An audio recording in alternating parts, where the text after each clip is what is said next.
Joining me now, Democratic Congressman Roger Krishnamoorthi of Illinois, member of the House Intelligence Committee that reviewed and released these documents. First, Congressman, just tell me, how did this happen? What am I looking at here in terms of how these came from Parnas's lawyers to your committee?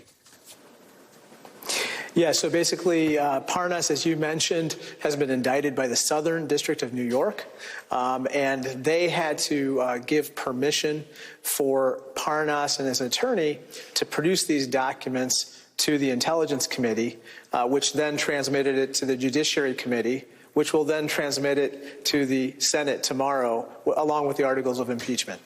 Do you have a sense of the context of this? I mean, obviously, you've got, for instance, him writing on a notepad, the Ritz-Carlton Vienna, like, you know, get Zelensky to announce an investigation of Biden. Now, someone who's skeptical can say, look, this guy's untrustworthy. He's under indictment. He'll say whatever. Like, do you have any sense of the validity of the actual things that we're seeing? Well, I think that the issue is that they are all internally consistent in terms of the messages, the WhatsApp records, the phone records, and so forth, as well as with the evidence that we developed as part of the impeachment inquiry.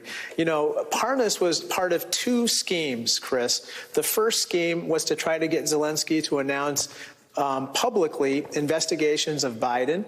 But the second scheme was to help remove Ambassador Yovanovitch from her post in Ukraine. And as we talked about at the impeachment public hearings, this was to allow basically Rudy Giuliani to swoop in and commandeer foreign policy in Ukraine, not necessarily to do what is in the best interest of the United States, but to do what's in the best interest of his clients, including Donald Trump, for his personal political benefit.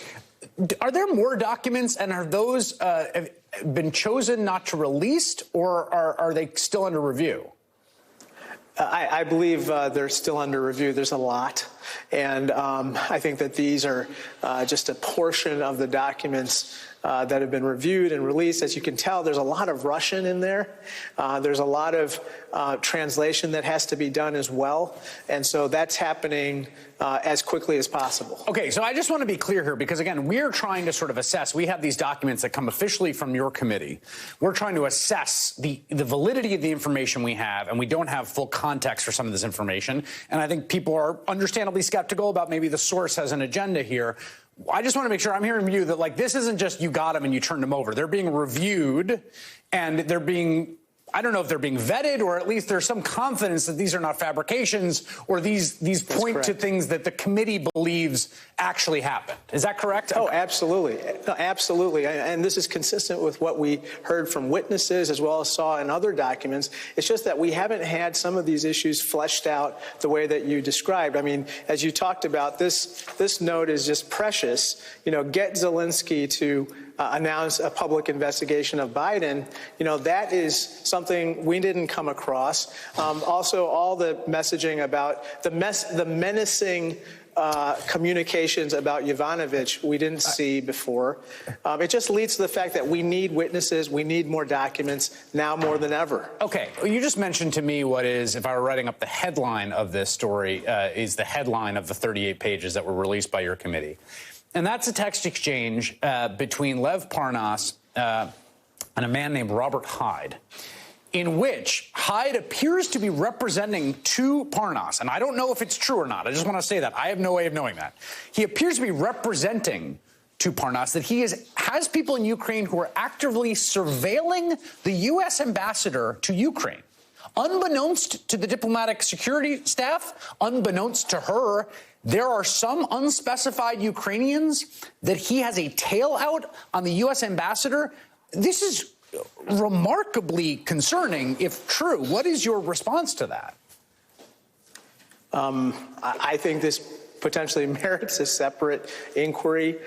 You know, we learned at the public hearing that she was asked to leave I believe within hours of receiving a phone call, that there were security concerns with regard to her. We tried to develop in our questioning what that was, but we weren't really sure at the end of the day exactly what those specific security concerns were. But now we're seeing all these messages that suggest that people were surveilling her, spying on her, trying to locate her, and that's menacing to say the least. Again, just to remind all your viewers, Yovanovitch is a famous corruption fighter within the diplomatic service, especially in Ukraine, okay? So when Donald Trump talks about the need to fight corruption in Ukraine, but then wants to remove Yovanovitch, the corruption fighter, I think that absolutely puts the lie to the rationale for removing him and exposes the truth, which is they want to put Giuliani in there to commandeer foreign policy and basically do what's in the best interest of Donald Trump's political benefit. Here's my final question for you. I mean, there's all this question now. The documents, the articles of impeachment are going to be voted on. Managers are going to be named. The articles will be transmitted to the Senate. I think they're actually like physically walked over there.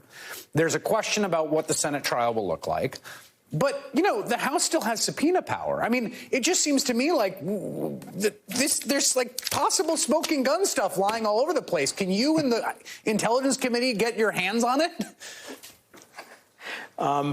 Well, it's a great question, but what's interesting to me about this is that we are seeing a lot of information come to us voluntarily through Lev Parnas, but also through Freedom of Information Act requests. And what they point out to us is that, you know, this is just the tip of the iceberg in terms of the information that the White House is concealing from us.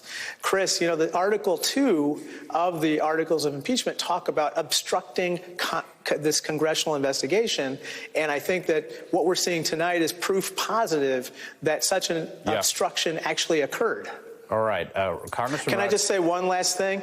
You know, there are a lot of pictures of Donald Trump with Lev Parnas, a lot, okay? And you know that they had conversations, they had communications, personal ones. And so, you know, what Donald Trump said to these people is is of great interest at this point. Yes, it sure is. I would like to hear it under oath. Congressman Raja Krishnamoorthi, thank you very much.